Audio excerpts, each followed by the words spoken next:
Something's happening in West Africa. It feels like we're on the edge of a new and pretty dark era. And this past weekend, something truly shocking happened in Benin, a country everyone thought was a beacon of stability. Out of nowhere, a nation that seemed immune to the chaos right next door faced its own coup attempt. So today, we're going to unpack what happened, why it's such a big deal, and what it tells us about where West Africa is headed. So you have the president, Patrice Talon, coming on TV, and his words just sent a shockwave through the country. He was basically saying that the stability Benin had built over 3 decades had just been violently threatened. Let's dig into how things got to this point.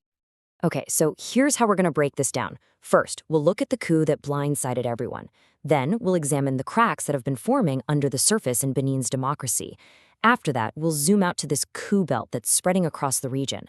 Then we get to the real heart of it, a generation that's just had enough. And finally, we'll look at the tough choices facing a region at a crossroads. All right, let's get right into it. The event that really caught everyone off guard. Benin was supposed to be different, right? It was the model student in a really chaotic class. But on one Sunday morning, that whole identity was suddenly under fire. So picture this. It's the early hours in Cotonou, the capital. All of a sudden, gunfire erupts.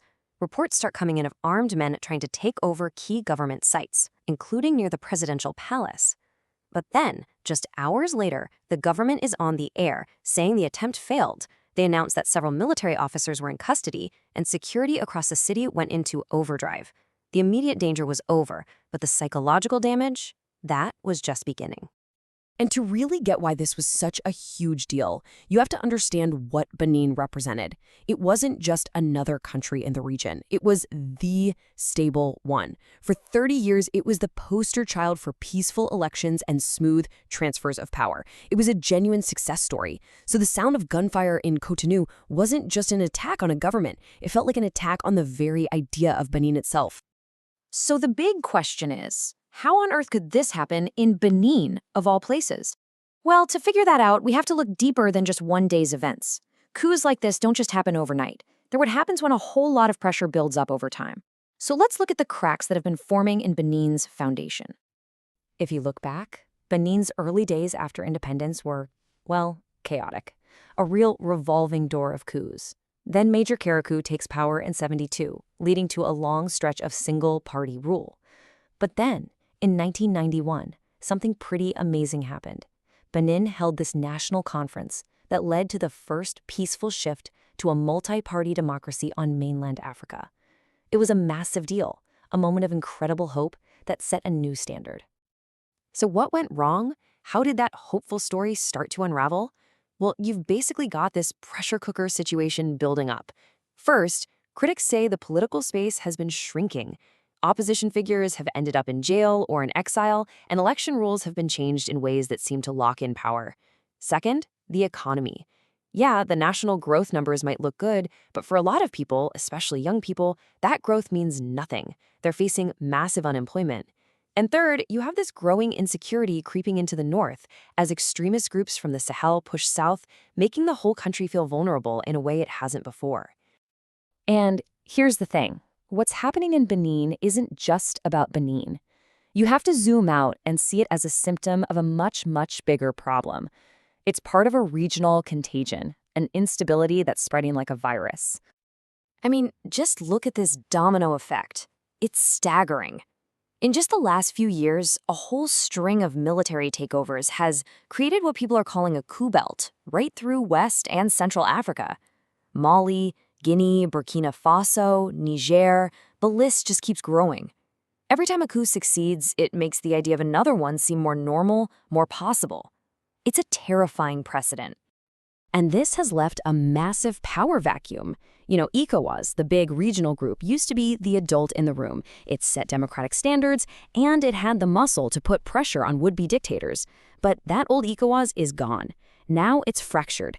The new military governments in Mali, Burkina Faso, and Niger have even ganged up to form their own club, the Alliance of Sahel States, and they are openly defying ECOWAS.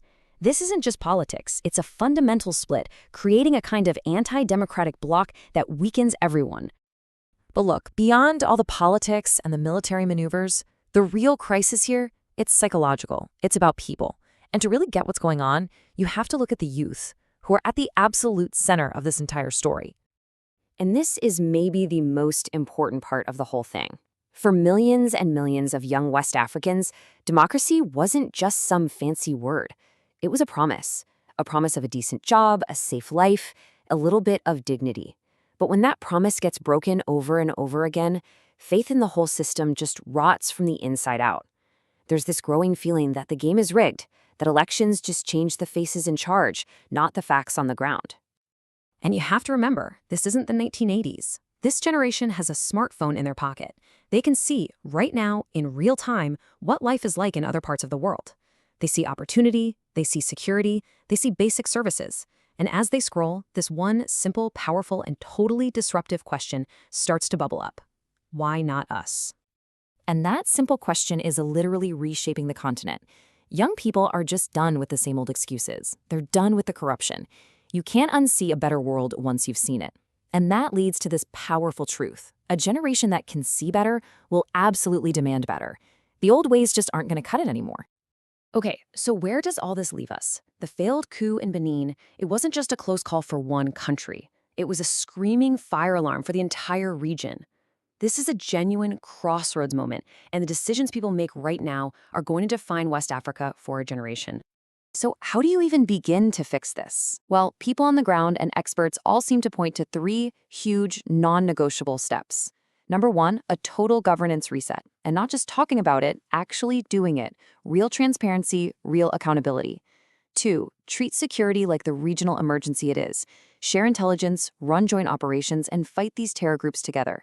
And three, probably the most important of all, a massive investment in economic dignity for young people.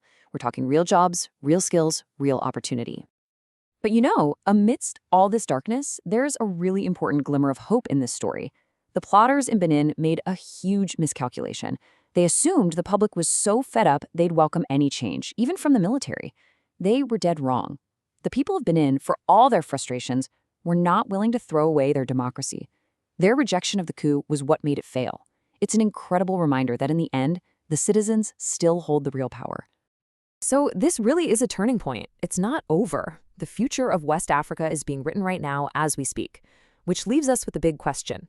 Can the region's leaders and its people pull it back from this dark path, or has the contagion of instability already spread too far?